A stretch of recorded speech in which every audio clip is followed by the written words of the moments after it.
not going to say she had resting bitch face, but she didn't look like the most She had a stressful friendly. job. Mm. She was busy. She was not giving out smiles for free. She's very successful, and I'm not going to ever take that away from her. I'm very bitter, so maybe that's where some of this comes from. You Because know. I know, shocking. Dominic, do you know what this is? What? This is our beloved media news. We haven't had one Oh, since the Super Bowl in there was like the February. unintentional. Only because Thea wants to go see the Michael Jackson movie, which is yes. coming out, the 2026 movie. You know that's his nephew who's playing him. Yes, I did. His real life nephew, yeah. Now let me ask you this before I dig myself into a hole. What is your thoughts on Michael Jackson? Let me put it like this. I know. You don't know where I'm going. I'm a Janet Jackson fan, of course, but we're a big Jackson fan. My husband has all of his records. We were playing his music and dancing. Thriller, I will sit down and just watch. Smooth Criminal, I've busted my face so many times trying to do that. So Remember the Time, we're very, very big Michael Jackson fans. So you're a Michael Jackson fan, okay. So We're then very I guess big secondary question would be, what are your thoughts on all the sexual abuse allegations against him? Do you believe the victims, or are you I feel like him in particular, when it comes to these conversations, he's so much of an enigma when it comes to the conversation. I believe he is deeply, deeply flawed. I do not like SA stories, so I have not dug into them. I have not watched a lot of them. Do I believe there is probably something wrong with having children stay at your house and you having monkeys as your friends? Yes. I also think there's something wrong when you change the color of your skin because you think you're more attractive. So I think there is a lot of stuff wrong. And that's part of why we won't see the movie, because I don't want to go into his history unless he wrote a whole bunch of diaries that we can read. I'm leaning on the victim side just because I don't think for money you would come up with a story like that. But again, I don't know specifics, but I just feel like you could use embezzlement if you were going to just sue somebody. You know what I mean? Yeah. So, well, I can say first thing is, in terms of the movie, it doesn't. It's his rise to fame. Okay. So you won't see anything about anything as far as any essay allegation. It doesn't. It does not extend that far. It doesn't touch anything negative. It's really kind of the. Like how he splits from the Jackson 5. Yeah, it seems like it's very much of an homage to his rise into the legend in pop music that he is. Like Coleman Domingo was in the movie, and I love him. I think he's a brilliant actor. He plays his dad in the film. Okay. I can't remember if it was Good Morning America or the Today Show, but they asked him, a lot of people are saying that maybe the film kind of whitewashed the sexual abuse allegations. And we're kind of glorifying what happened with this film. And he was saying, his whole point was saying, this film strictly is following the rise to the legend. And I'm using that word, I don't think he used that, but basically something similar, that it's following his rise to his fame. It's so interesting when it comes to Michael Jackson. And when you talk about anybody, especially the big fans. And I mean, there's a part mentally I can understand this, that are fiercely protective over him and his legacy and his music and all that kind of stuff. But it's very interesting to me because they were saying, the ladies of The View were also saying, two things can be true at the same time, kind of similar to what you said. He can be deeply flawed, and they all believe the victims. I mean, I watched Finding Neverland, and it's really gut-wrenching to hear these men, now grown men, relive and tell these stories. It's horrifying, right? And we live in such an age now. We're in the age of Epstein right now, right? And we are definitely in that space where we believe victims. But it's with this, a lot, some of the women on The View are saying, yeah, but we could separate, basically those things from the art and just celebrate. I don't believe you can. I don't think so either, but that's why I'm like... But you're right, because remember with Harvey Weinstein, people boycotted his films forever. They even had to take the Weinstein Company out of all those things. And I still refuse to listen to Chris Brown and R. Kelly. Same. I won't listen to Chris Brown who is ever. Puff Daddy. So or R. Kelly, yeah. So that is absolutely true. I think if I had to make a designation, is Finding Neverland Remember the Time part where his face changes, or is it rise to fame. Because I would be curious to watch the film if it truly is him like working and writing songs and really being like, can I do this? Can I do this? Can I do this? Holy shit, wow, now I'm doing the song Thriller. That actually would be fascinating because I've never actually thought about how much work that had to be. I think the film is exactly that. It's not a documentary, right? So you're not seeing creative, you know what I mean? It's not that. I would tell you this. Maybe it's very easy for me because I was never a Michael Jackson fan. Not for way before, and this is coming as a kid. I just never, the same way I'm like, and please people don't hate me, I'm not like really a Madonna fan. I appreciate her. One thing that I always say though, I also understand, and I have a very deep understanding of her contributions to not just pop music, but the music industry, because without Madonna, you don't have Britney Spears, you don't have Lady Gaga, like the slew of powerful female artists, right?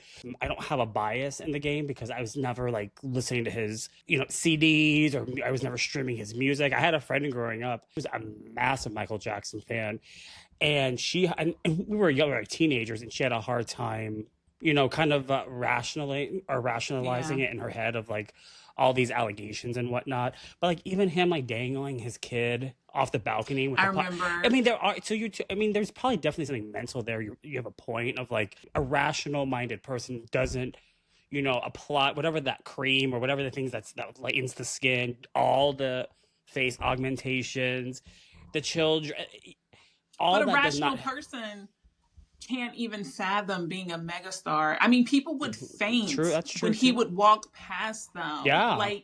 And we are really gigantic Beyonce fans.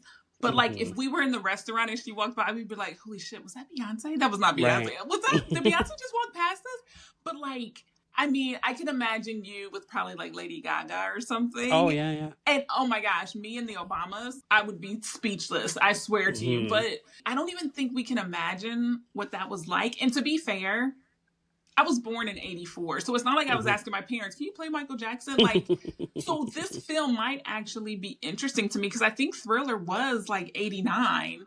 It's not like I was watching these real time. Do you know what I'm saying? So I know, it's just by the time I actually knew who he was, it was mostly because he was Janet Jackson's brother, because I was all about like Rhythm Nation. Yeah. And so, and then watching Carlton do his dances on the Fresh Prince. So I didn't get him to the late 90s. So it's, you know what I mean? It's not fair. It kind of isn't. And I don't understand. Like, I won't watch it because I'm like, from my point, and this is just only speaking for myself, from my point of view, either you're okay with it or you don't care about it, or you just don't believe them. When we're such in a space where we're so fiercely like believe victims, I just can't. That's how my brain is. And if Lady Gaga or God forbid Beyonce, it ever came out that they would do that, I would be so sad and destroyed. I think I really think I'd be like, oh my God, like. And especially since there are two people that are very outspoken in terms of celebrating everyone's differences and putting pure good into the world, that I would feel such a betrayal that I know it may be dramatic, but I'm like, I don't know how I would deal with it. With that being said, though, what I can confidently say is I would not be a fan of their music, period, anymore. I wouldn't stream it. I would make sure that, at least from my end, they do not have the ability to make any money off of anything that I do. Like, any dollars that they're getting, it's not because of me. I didn't do anything. That I could vehemently say. And I just think it's weird that he is kind of the, dare I say, exception. That he went to court for this, didn't he? Wasn't there? He did, but I think you're bringing up a whole bunch of good points. I do believe when these things happen, it should not be a carve-out exception. I don't think that's fair. That's just as bad as gerrymandering and cutting up a district to do whatever. Totally. So I definitely believe you. That's the same way I feel. Even when I saw Chris Brown and Rihanna fighting, and I could probably recite Chris Brown's first album when he's like 13, word for word, and I just can't listen to any of it because I'm just like, I get that he probably wasn't that monster then, but I still, I can't. Yeah. So to your point, I completely get that. I also like that you keep saying, we believe victims now, because there was a time when we did not believe victims. It took Harvey Weinstein, it took the Me Too movement for people to actually say, because people were extremely skeptical, or they were trying to protect the Right. legend of all these people to be like, no, that was not true. That didn't happen. That didn't happen. So you would think it would change, but you're also like breaking my heart because I hadn't thought about the victims who are now seeing all these trailers, and he actually looks like him because they actually they are related. And I'm like, I hadn't considered what this is probably like for them.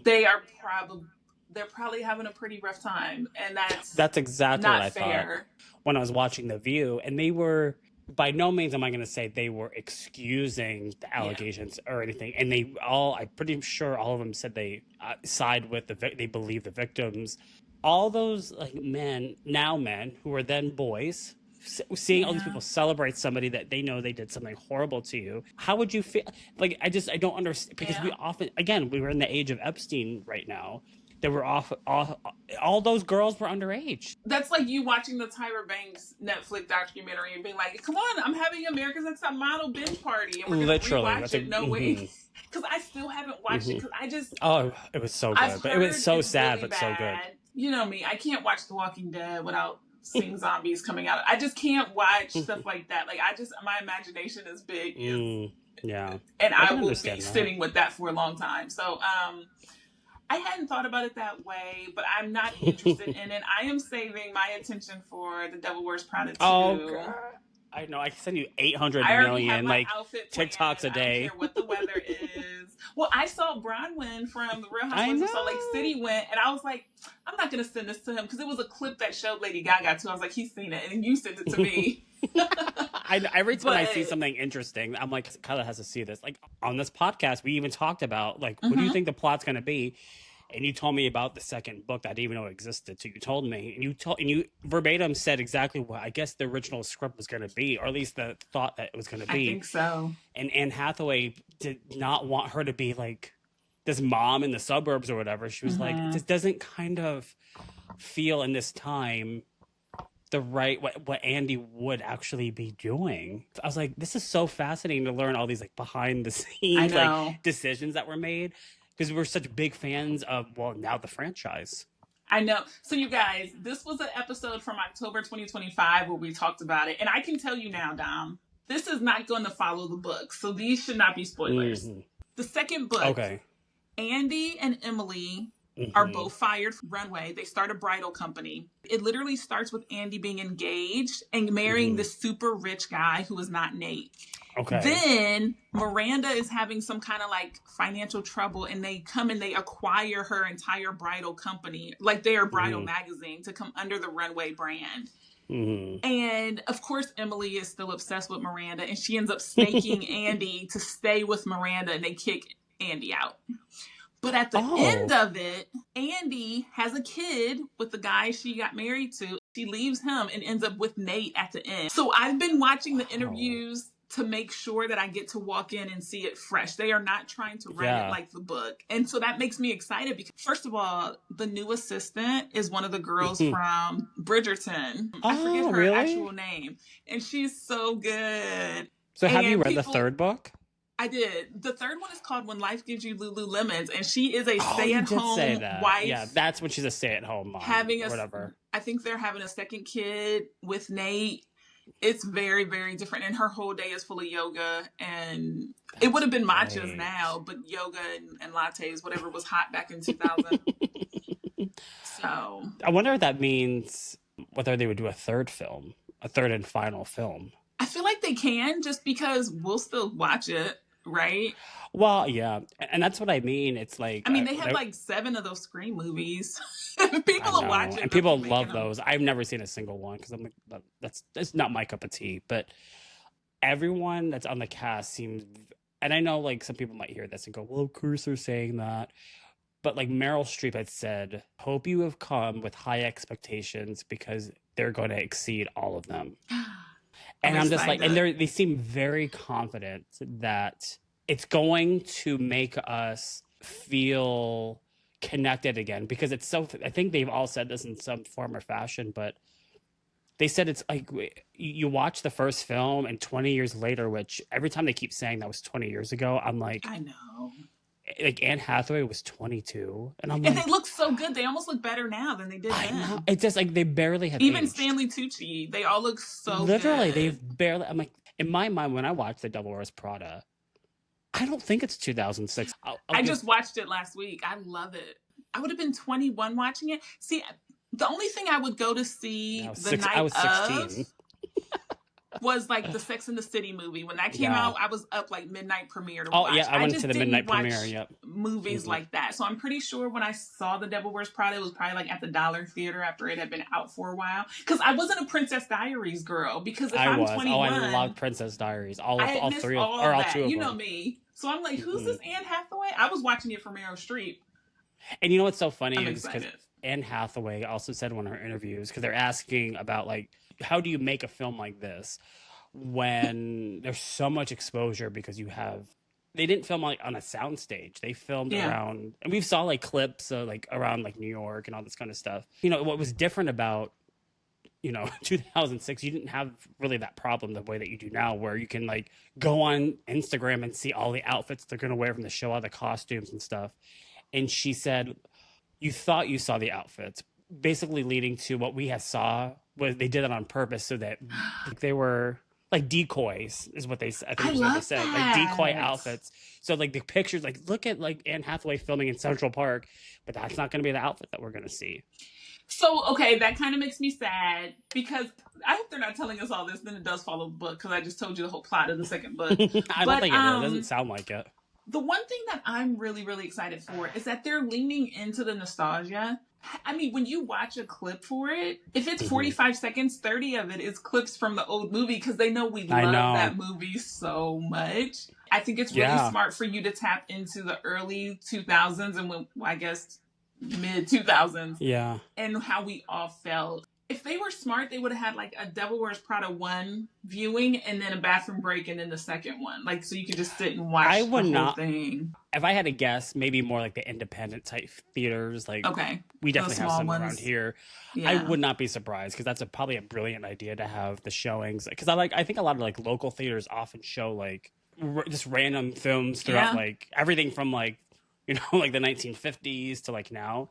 But I was on campus and there was some theater over off Indianola and they were just playing The Breakfast Club. I love that theater. I've only been there once. Yeah. But what I think is very interesting though is that the time lines up so perfectly in terms of craving nostalgia, which really kind of translate people are really craving a more simple time in terms of not having to do with this kind of chaos, and we weren't so glued to like technical devices in our hands and we were so disconnected from one another. Because another sequel that's coming out that I'm super excited for is Practical Magic 2 with Nicole Kidman and Sandra Bullock. And it's just like, this is one of those beautiful examples. I feel like the universe is delivering what I think the world literally is needing and therefore asking for. And having these films come back but see an extension kind of brings you back to that comfort spot of like where we were back in 2006 watching The Devil Wears Prada. I can't remember when Practical Magic came out. I believe it was the late 90s, early 2000s. Practical Magic, the first one was 1998. Yeah, and so, okay. yes, right, the 90s, second one is going to be 2006. So yeah, another 20 years. I was going to go to Old Navy because I have a whole line of Devil Wears Prada stuff that was actually really like fun and cute. And I'm like, but that was like a few weeks ago. Navy? Someone told me. I thought Target, someone said it was Target, but I don't. Target, I'm still not shopping Target. Cheesy. Let me be honest. If I bought this, I would just put it on a t-shirt blanket. I'm not gonna actually wear it. Oh, the white one still has a lot. It's the onion bagel. Yep, I liked that one too. Okay, this one I might get because it has, and only people who would know. Exactly. Did somebody eat an onion bagel? Oh my god! You know what's so Stanley funny? Tucci. I don't know, but it always makes me hungry for some reason. When she grabs the bread and is eating the soup and the lime. Amazing. And then she's like, and she spills it on herself. Kids walking to school. Oh my god. Cerulean? You're wearing a color that was picked out by us. That scene from a pile of stuff. Is probably one of the best monologues. And now, because like, I mean, by no means was I an executive assistant, someone like that. I was an executive someone who thought she was probably like that. And so there's like a point. And what's sad is she probably didn't think she was. I see things like that from such a different angle now, which is so weird because, well, I did it longer than her. I guess. But we were doing it to advance. That's the reason why you're an assistant. That's true. Do the next thing. Which Andy kind of was, but I think she only lasted 9 months as her assistant. So I did But she went through a lot of shit in those 9 months, though. Girl, can you? Absolutely not.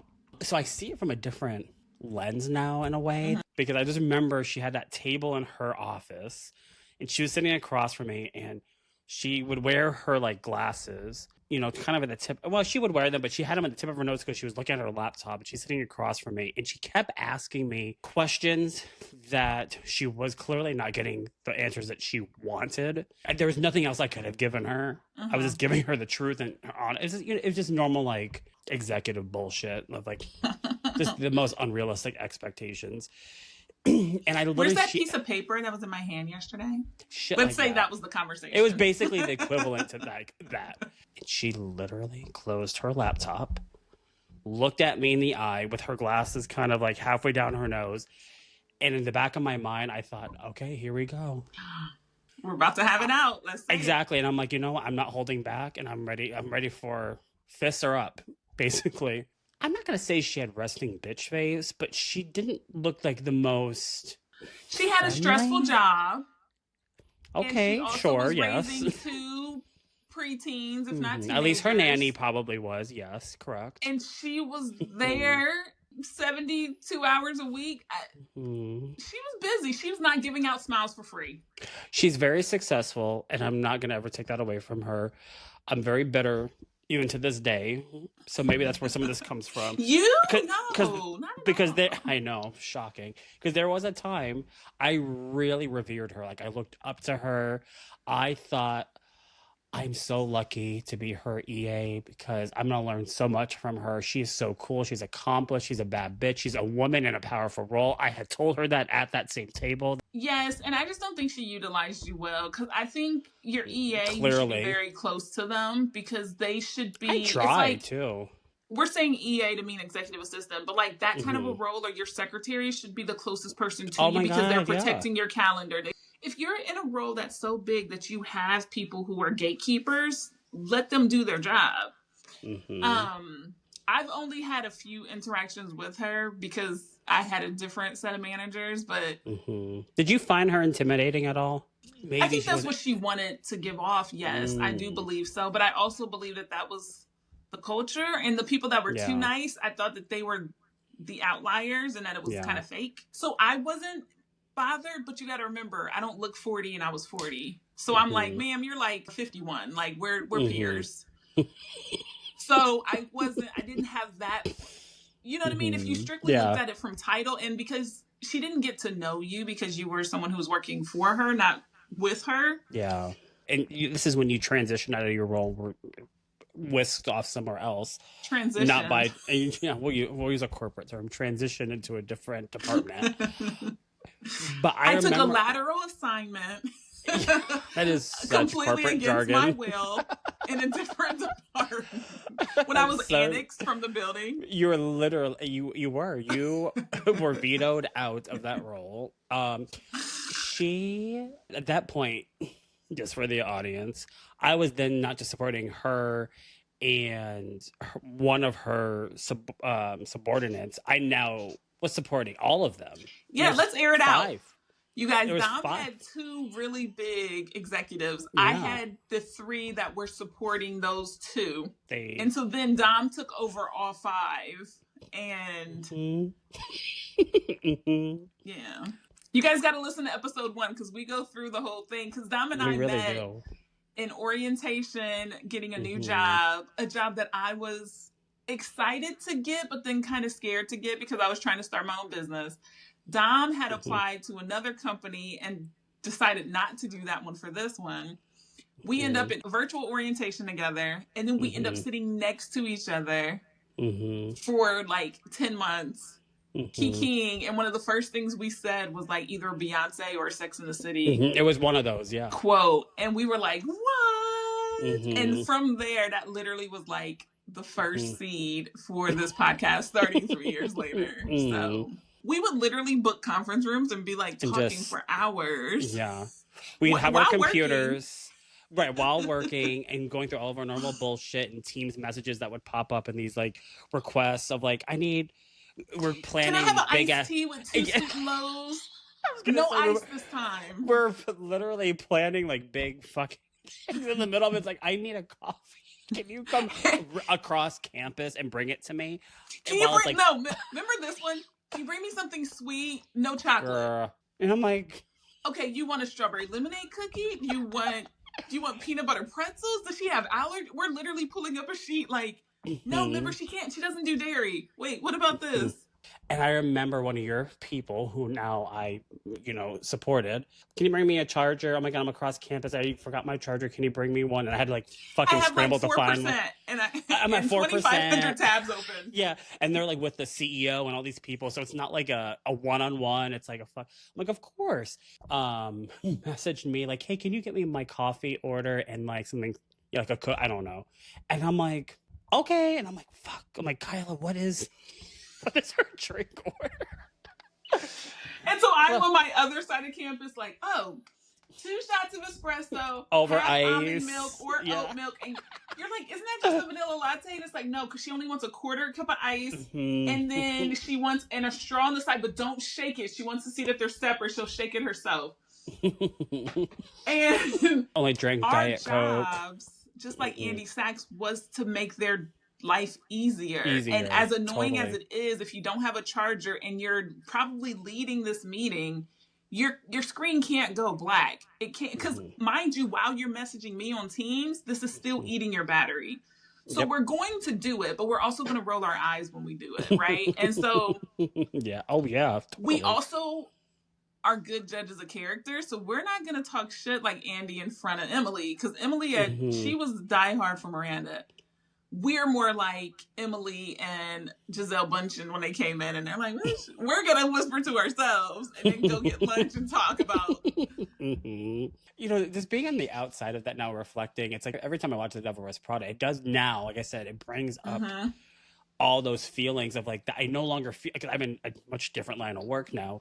How many times we walked in to give lunch while they're in the middle of a meeting of some size, whether it's smaller or larger scale, and you're like a little gnat that goes in there and your goal is to make zero noise, put the shit down, and leave, right? Literally because the opposite of the rest of your life. You're trying to make yourself small to do this job. And basically invisible, and then leave. And I always felt like a nuisance for some reason. I'm like, I'm just doing my job, which is the bitch wants to eat. Here's the food that she asked for in this meeting. Or the alternative was, I knew in which meeting rooms where she liked to sit, and I would often try to get there before the meeting started, and I would let her know your lunch is in there waiting for you. Which she's not going to eat in the meeting, because who's going to eat this salad with red onions on it, crunching, trying to cut it up in a box? But that's not the point. Our point was, that's what they wanted. That's why you wanted me to bring it.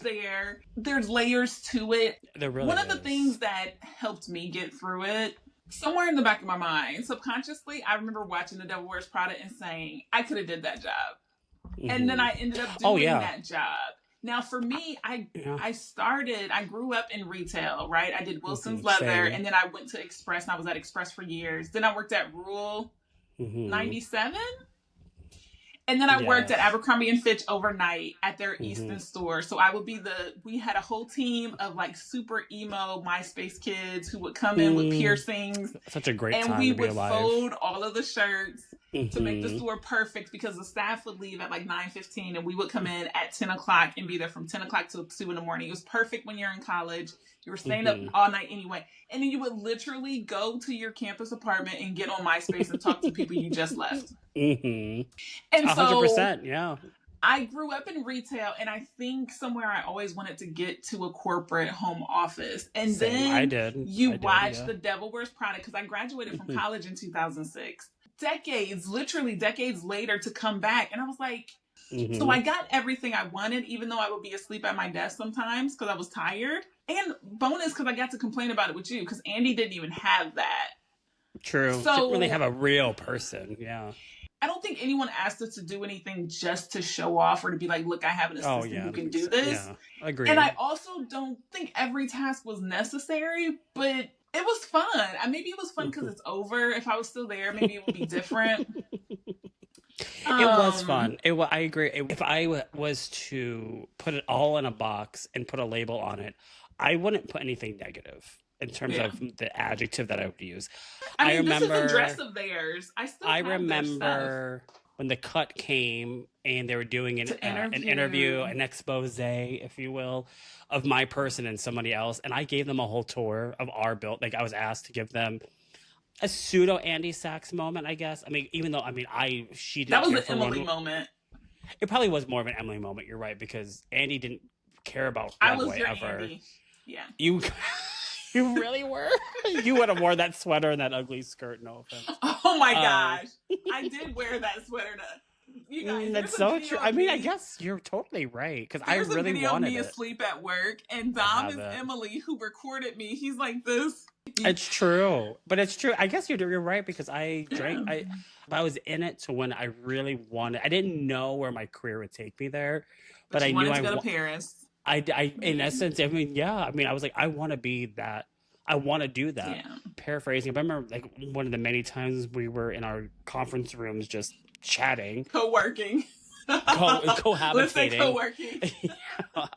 Co-working, and you're like very strategic in the sense, like, listen, I'm gonna make sure they know this, and this about me in case they want to do a company podcast or something. I remember you used to say things like you were just very like intentional, I think is the right word and I would think, I'm like, girl, that's not possible. But that was because I didn't think anything was really possible. I just thought you had to do it this way and then this. And I didn't think like you could dream or whatever you want to call it. I wasn't ambitious. Yeah. I thought I was ambitious, and I realized, no, I wasn't. I was just following what I thought you were supposed to do rather than you make the rules for your own life. And who's to say things can't happen like that? Like they would have, because we see examples of that kind of shit all the time. I think that's one of the beautiful things about like influencer culture, or at least like TikTok culture, is that has helped me also understand like there are limitless possibilities that comes with hard work.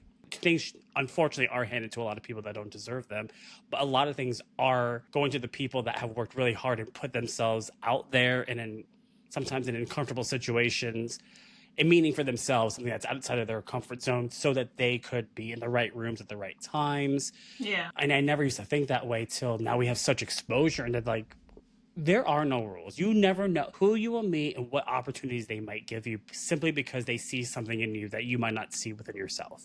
No, it's absolutely true. And I mean, I had the benefit of perspective just because. True. I probably would compare my exhaustion working there with my exhaustion of being in law school. Really? Because I would literally go to that job to take a break from running my job. I would be up at 4:30 in the morning editing to then come to work late. Thankfully, when I switched departments, I could show up at 10 o'clock because nobody was going to question me. When I moved, so you guys, when Dom got promoted, they couldn't have 2 assistants. So that's why I went to a different department. Yeah, my second assistant went away. I was just like, oh, I'm so cute. Oh, what is this color blue? I have all the same sweaters. Oh, I don't know anything about these belts. When I went to the next place, I was like, I got a podcast. I got a business. My friend is coming to go to lunch with me. Don't talk to me. I'm not here for any of you. I don't care. It's your birthday. I don't want anything for Christmas. And I remember when I left, I told, April 23rd is when I gave my notice. And that's today. Are you kidding? Really? No, that's today. Because I left May 13th. That's weird. So I remember I met with them and I said, do you guys know how loud and silly I am when I'm not here? And they were like, no. And I was like, you don't see any of that because I'm terrified that as soon as I get close to people, you guys are going to kick me out to another department. To me, if you betray me, that's it, right? Totally. So if I say to you, can you protect my job and my job is fine, and you say yes, they can't do anything to you. 2 weeks before then, someone came to me and said, hey, you have a new person you're going to support. Are you asking me? And they're like, no, I'm telling you. And I was like, that's literally what you said would never happen. And it just happened. So why would I stay around for it to happen 3 more times? I was like, I think I'm gonna leave. It was hard because also I'm a really loyal person. I remember crying on the way there. I remember I had to wear my rose quartz necklace and would be like rubbing it, like this is for strength. This is for strength. I still felt away when I left because I was like, Oh, shit, sure. you guys were good to me, but I just had very little fucks to give. I still did a good job because that's just my reputation. But I was like, so sad here. Like, It I is, gotta but go. yeah, no, I get that. So I get that. One thing that sticks with me that sums some of that up, at least, it's what I told you about. okay. She was let go from her position, and she told me something someone once told her. You know, people in these kind of roles, you're like furniture, and you can always be moved. And she I said hate that to that. me, and I was just like, "Fuck, that is so real." I never even That's thought why I it. feel like a disposable chair. Gotcha. Literally, because you can be like we Yeah. need you're needed to lean on, but you can be moved. You can be shifted. You can be repurposed. You are not a And I permanent don't like fixture. that. I don't see that as telling me I'm valuable. Like, oh, you're so great, you can be everywhere. They didn't Right. frame it that way. They framed it like, Hmm. and maybe that's on me. Maybe I need some ego stroking. Damn, Kyla, you crushed this. I bet you could do that too. But they didn't do that. They're just like, hey, guess Never. what? You have this. Nope. You cannot be successful in a job as an executive assistant, someone's admin, secretary, personal assistant, if you do not have a solid and trusting relationship with the person that you are supporting. It is all contingent on the kind of relationship and communication that you have with that person. All the other stuff, it does not fucking matter. It does not matter. You Yeah. can be a calendar whiz and you know fucking different languages, or you Yeah. can solve big ass math. You can be so fucking brilliant. You can be Albert Einstein for all that matters. But if the person does not like you and does not trust you and you don't trust them, or you just don't have the vibe, none of that matters. Because look at Miranda. Until she decided she respected Andy when Andy did whatever the thing was. Hey, can you book my thing? Oh, I already messaged your clothes over to the shoot. She's like, oh shit. I had a great relationship with my person for a while. I said it here. I revered her. I looked up to her.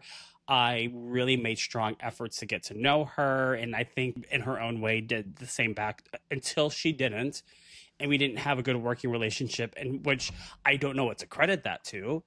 And same thing goes. Like, you know what? Emily had a bad fucking day even before she got like sick and all that. You saw her, that scene where she's grabbing scarves and she got hit by the taxi, and it's like, so clearly there was something that she was giving her less and less of whatever her normal tasks were and giving her the more errand type task of the number two True. assistant.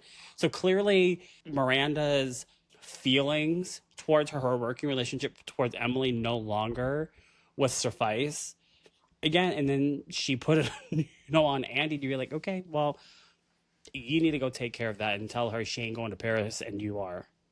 But the problem with that, which is even bigger than Andy going to Paris, because of course that was beautiful and that was great. Remember when she didn't give Nigel that's the promotion? another prime example. And I was like, And that was to save her own ass. it. And Andy was like, but what about, he was like, she'll pay me back later. I was like, oh, hell no. Because if you can't tell me why, but if all of this is just predicated on whether or not you slept well, how do I control that? Like, I can't control that. But okay, to wrap this up, you guys, because we love it. We'll talk about it forever. Dom, you and I are entrepreneurs. That's the only reason why when you move me to a different department and then tell me I'm moving somewhere else, I can say no. Because that's well within the scope of my job. But as an entrepreneur, do you realize I'm running a business? I don't have to have you controlling my day when I can control my day. So I think I'll leave. Yeah. That's only because I knew I could do more stuff. Right? You being like, oh, I don't like working here anymore. I think I want to go to Chipotle. You can only do that because you know your skills will transfer. Like, that's true. So you guys, if you're listening, we talk shit about the job sometimes, but like everything we were doing was within the scope and course of our work. We also know both of us have 2 podcasts. Like we are ambitious. And so when you're like that, you already kind of know the world is bigger. And that is one of the worst people to manage, because I'm like, that's so you true. can only manage me for as long as it's fun to me. Because when it's no longer fun to me, I can tell you I'm leaving. Yeah. Because So, it's one of those things where it's kind of like, you cannot hold me down. mm-mm. And that's where I was getting to. And I will say, to your point, like, I never learned so much about myself, though, till after that job and reflecting it, even in this That's it. conversation right now. No, that's it. Because that role, when you're an executive assistant, admin assistant, senior administrative assistant, Secretary, all of whatever, it. Yeah. that entire role is about service. Hmm. But in that job, it made me realize I was tired of hiding. And I was like, yeah, but I actually got the Yeah. chops to do a lot of this. And I was like, Kyla, Yeah. well, then when are you going to do it? My goal in life is visibility. Okay, Yeah. so right now, 5 people see me. How do I get to where 25 people see me? Mhm. And then how do I get to, or maybe 7 people see me, but the 7 that see me talk to 12 people. Hmm. That was my job. That's my Yeah. my purpose of all of this is visibility. Yeah.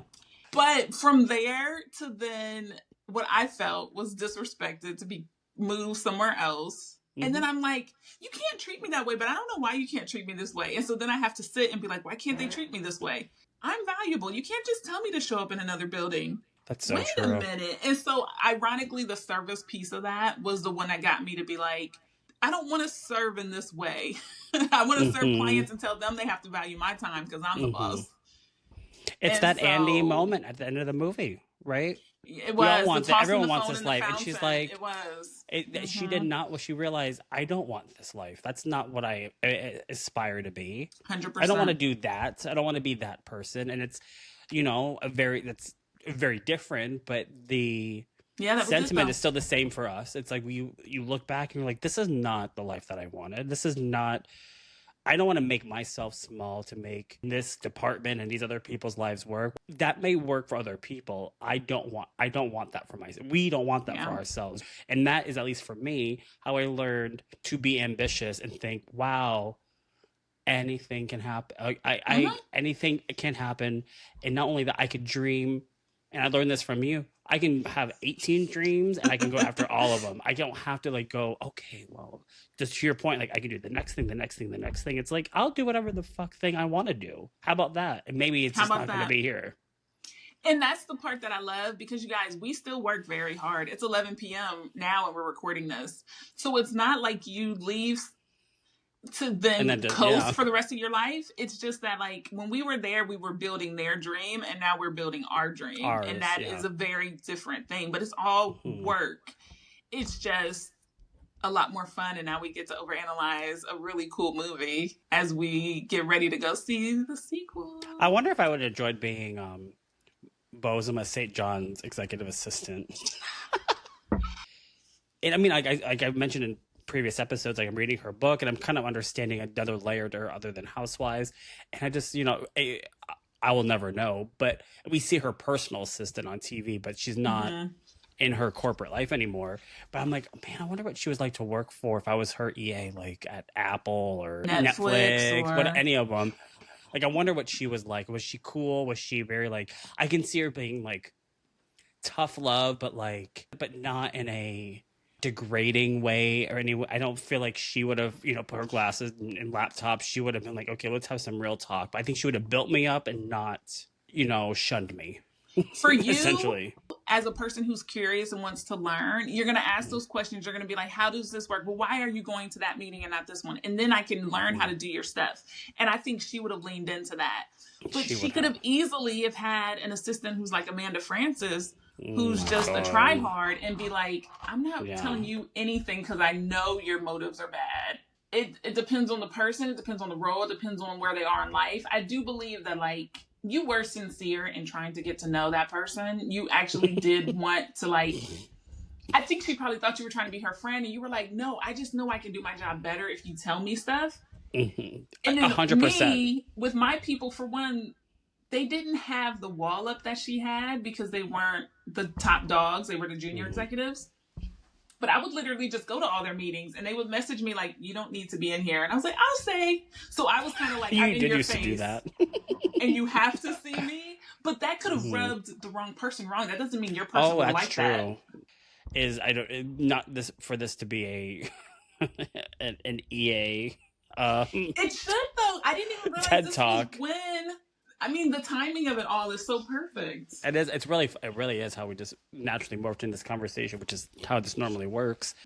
I think a lot of those powerful executives, those people in those rooms, those movers and shakers and decision makers, when they have an assistant, they don't want them asking questions. They don't care. They just want you to do what I told you, but you guys don't give us the full information because Correct. You're saying it from your place of understanding to me, the newbie. But and so now I'm left filling in the gaps. Literally. And it's not even just those moments of like, you are asking me to do something that you are assuming that you have told me or that I know, even though you've never talked to me about X, Y, and Z. Also, fact that I can speak from many a times. But it's simply asking about like, you're sitting in this sprint meeting. Tell me more about that. I'm just curious. They don't want you to. They see that is not your job to know that. So don't. What I took from marketing when I went to operations, I had to tell them what I was doing and why. I would be like, hey, you're giving a, for like a better word, fireside chat to this other department. Why are you talking to store fixtures? And you do have to just stroke their ego and be like, I'd love to know what you're talking about. And then they're like, oh yeah, of course, come and listen. And you're taking notes. Because here's the problem with many people that have assistants. Mm-hmm. You guys don't realize how much work is actually being done. You tell me, move that meeting, but it's not cut and dry. Cancel the meeting. First, I have to find the person who scheduled it and then talk to their assistant if they have one, and then ask them why it was on this date and how many other people talked about it and what things it will impact when I change it. And so true. If it's too complicated, can we all get together in a room and talk about it first? Mm-hmm. How about over lunch? Who has time? It's not just decline the meeting.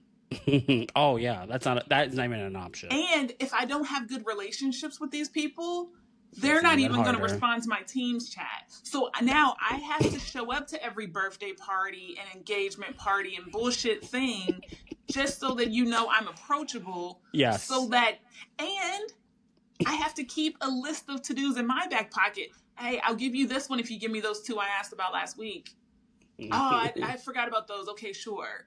Mm-hmm. So it's not the one thing. It's the relationships behind it all. And that's the part that I don't know why I feel like you have to choose to be invisible to that, because you have to know. I can't just say, hey, Tim Cook told me to move this. I'm moving it. You have to know it's not that easy. That's true. They choose to not see. And when you say that, I think of a story that when you tell it, I think it's very anecdotal, but it's so funny. But it's funny, like in the beginning of like, I would just the way you tell it, it's you're at your computer and I would tell you like, hey, I'm moving this 101. I need to move this, and you would like tell me to my face, and I had no idea. You tell me my face, like, okay, cool, and then behind this, you're like, fuck, and now you are rearranging and like having to do all this. Because Dom did have, quote unquote, Tim Apple's calendar, and he'd be like, Tim can't show up to these 3 things, and those 3 things included 2 of my 3 people who had vacation and calendar and whatever. And I was like, but I had to, and then I'm like, hey, can you move this 3? Can I give you 15 minutes? Can you do? To your point, as Andy, great, got it, I'll do it. Okay, great. And then I'm like, what the fuck, Nigel? And he's like, do you want a lollipop? What do you want me? You want her to give you a gold star? Yeah, I do. Shit. I haven't even had lunch today. Love Story was just out. The FX show about the Kennedy and Carol, what's her name? Burnett something? I almost said Carol Burnett. Carolyn Bessette. So I was just reading about that, ironically, because I was reading about Levi's and how they just had a really good quarter, because people went out and like mass consumed those 504 jeans, the cut that she wore in the show. And so, yes, you are missing the 90s, but it's not just you. When you watch those videos, there's millions of likes on them. I would not be surprised. Yeah. I would watch a Princess Diaries now if it was like Anne Hathaway as the queen, and now I get to watch. Well, my daughter would want to see that. They're doing the Princess Diaries 3. Are they? Yes, that was part of it. And I'm like, that's what, do you see this thing about, they're saying that it's Anne Hathaway's mother era, because she literally is in like a handful of films that are all coming out this year. Because she has Devil Wears Prada 2. There's that one. Verity, that scary one. That one, she's like a pop star. Yeah. Mother Mary or something like that. Like, and I love Anne Hathaway so much because I'm paraphrasing, but she said something along the lines of, I know that this isn't forever in terms of like, I have all this body of work that I've worked so hard on the last couple of years and it's all coming out right now. It's like, it's so nice because she's so humble and so grateful. And you can hear it in her voice when she talks about it. She's like, I'm very aware, like success like that is not a normal thing or shouldn't be normalized. I think it's nice and refreshing to hear someone acknowledge like this is a very not rare, but in terms of just the amount of people that are on earth, it's only a very tiny percentage that get to live a life like this, right? Yeah. I just unintentionally isn't as close to that last scene in The Devil Wears Prada with Miranda Priestley, and she's like, everyone wants a life like this. I remember that, and I remember thinking, I'm like, I want that life. But we did, and we did it, then, and now I'm like, I'm tired of getting fucking salads. I'm just getting.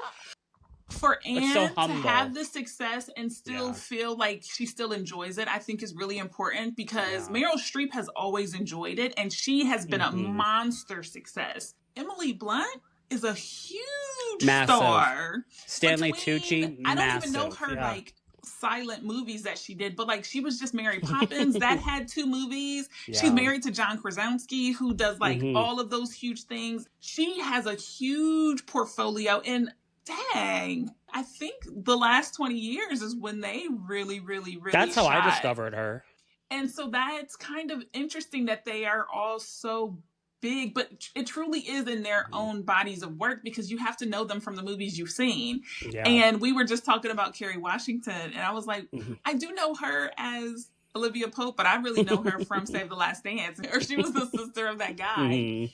It's fascinating how you have to have all these different roles so that you can meet people because like millennials, we're a loyal group. Literally. And if we knew you at 21, we're still going to ride for you. As long as you don't do anything bad. Lady Gaga has a big song on the Devil Wears Prada soundtrack. I think, back in, I think you said October, when we were talking about the film. And I know that there were times that I mentioned that I'm like, rumor has it Lady Gaga's going to be in it. Like she's going to have some sort of involvement. Yeah. Those rumors seem to be pretty true. And okay, this is what's really interesting and I'm excited for. I don't know if she's in the film, but it sounds like in some capacity. She was talking about this on the red carpet and she was saying, in The Witness, Lady Gaga, she wrote an original song for our movie and to watch her perform it. And I'm like, girl, what does that mean? Like, maybe there's a wedding and she's singing. Well, because Lady Gaga's a great actress. From A Star Is Born. She was an Academy Award nominee for her acting role that same year. She is an Oscar winner because for Shallow, for the song, for the movie The Star Is Born. But there was a clip. I don't know if someone's being funny, if it was real, or if it's still is just rumored. But someone posted an extremely short clip of a runway show from the movie, and there was a blonde woman whose face you can't see, and the clip was literally like maybe at 1.5 seconds. Wow. And they're saying like, if she is in it, that might be her on the runway, and it's not like a background actor, but it might. Maybe she's performing at a runway show. It makes me wonder. It's something because she's at the premiere. Like she even went to the premiere and was like on stage with them. I know. Like they brought her on. They're like, and our special guest Lady Gaga. So she sounds like there may be a slightly bigger role than what I thought, than just writing an original song with Doechii, who I love Doechii so much. So Lady Gaga's having a big year too. Oh, she just the original Mayhem Mother. Ball. Oh, I love it. She's Mother Monster. Pause up forever. It's gonna be so much fun. Like even when you get your tickets.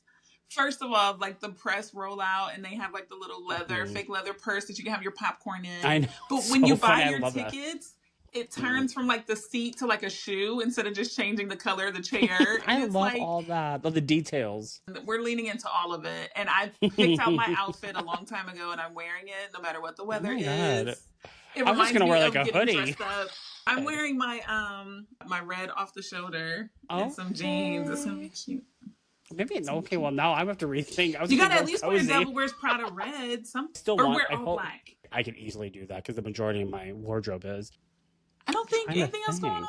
Oh, Some political news. Virginia just won their Yeah. redistricting, which was positive for the Democrats. So we are very, very excited. Well, I think and I there's that mentioned gerrymandering asshole earlier. So There's this that is asshole judge that has blocked. yeah. But now it's going to the Virginia Supreme Court, and it sounds as if, from what I understand, that it most likely will be upheld. So, long run. Yeah, it's a if good you thing for watched a us. little bit of the news, at least you got one thing that was good. We were like, yes, we'll take this. So, I mean, this is not really news, but again, this is like the year of the millennial because Demi Lovato is going on tour. Hilary Duff will be on tour this summer.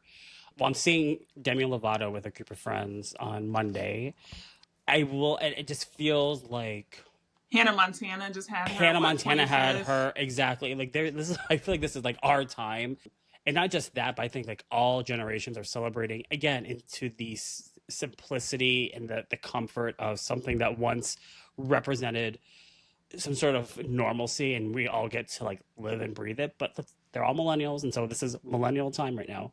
You guys, the last 2 years, maybe 3. I've known you 3 years now. I always travel on my birthday, and I'll actually just be here. So we may have to like. You do. I was gonna say you're like never here for your birthday. I'm thinking about like.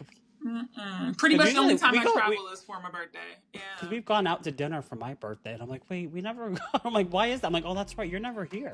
I'm like, wait a minute, that's horrible. Yeah. So you guys, oh my, I love this. A little sporadic media news. Sporadic, spontaneous. Sure. Okay.